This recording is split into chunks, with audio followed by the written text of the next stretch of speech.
What up, y'all? I know not everyone feels like listening to a 40+ minute poll plans video for the month, so I broke it up to abbreviate my thoughts in a more easily digestible way. I know half of y'all, though, ain't subscribed, so go ahead and do that. Like the video, leave a comment with what you think about the upcoming content and your plans as well. And if you want to see the whole video, I'll be providing a link to that as well. Check that out for sure.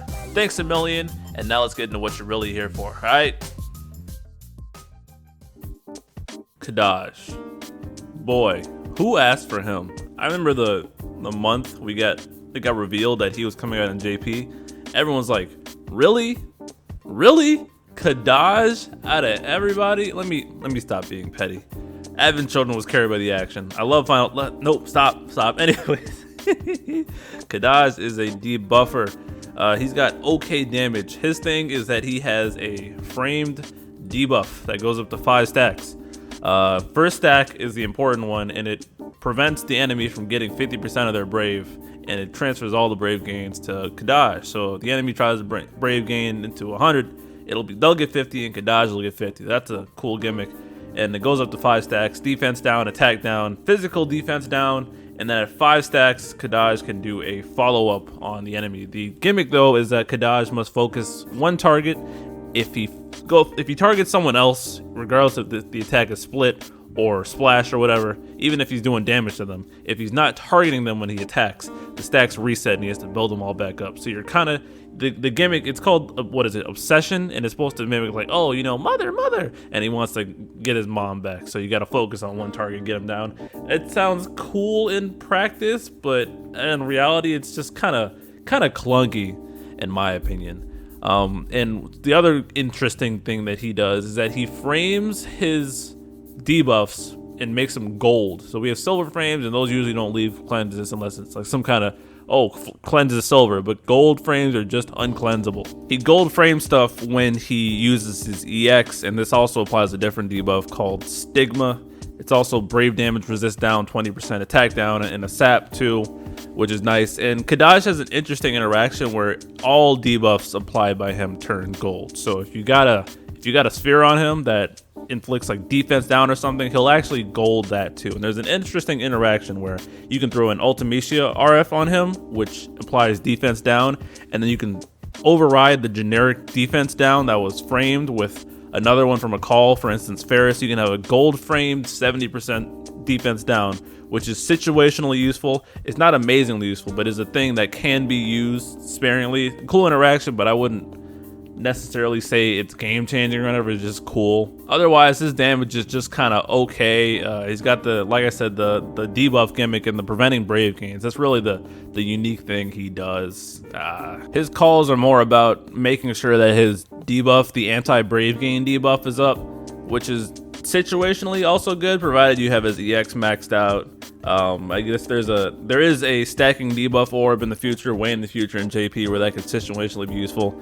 And if you time him right, he can do the follow-up if you have the debuff maxed at 5 stacks. So that's a good way to use his call, but I can't really think of any situation where I'd really have loved to use this outside of his Lufenia, to be quite honest. This is bleeding into what I think about Kadaj. He's just okay. He's kind of middle of the road. I don't really have anything good or bad to say about him necessarily. I pulled him in JP, and I don't think I used him outside of the next boss rush, where I knew that I think it was the Soul Cage had some brave gains. I wanted to cut him with Kadaj, but it really wasn't that big of a deal in the first place to really care about it. Gold frames are cool, but it's just kind of mid. I mean, again, I hate having to repeat this, and I think I might make a video later saying I'm tired of saying people are usable, because obviously they are. There's obviously runs of Kadaj in the future content.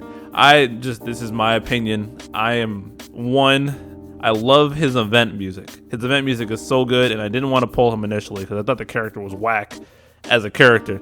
But I heard the event music. I'm like, man, Final Fantasy VII hype, I'm pulling. And then, like I said, I ain't use him at all. So he's got a good gimmick, but I can't think of good places to use him. That's not me saying you can't abuse it anywhere. It's just saying I am literally not smart enough to think of a good place to take advantage of it. So take that for what it is. Any hardcore fans of this character should probably be put on a list. I hope you enjoy, but I certainly won't be, because I'm not pulling for a character I can't see myself using ever. Got some good utility, can be used obviously. Hate having to say that, like I keep saying, but it is what it is. It's not my cup of tea. I will not be pulling on this banner.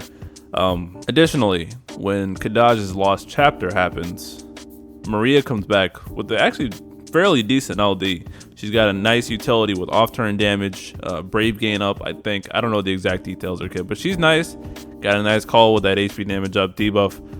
I'd much rather pull there for Maria than get Kadaj, who I wouldn't touch again on this banner, especially when Jekt BT is featured down the road. So yeah, not my thing. As for the Lufenia, this fight's annoying too. Here we go again.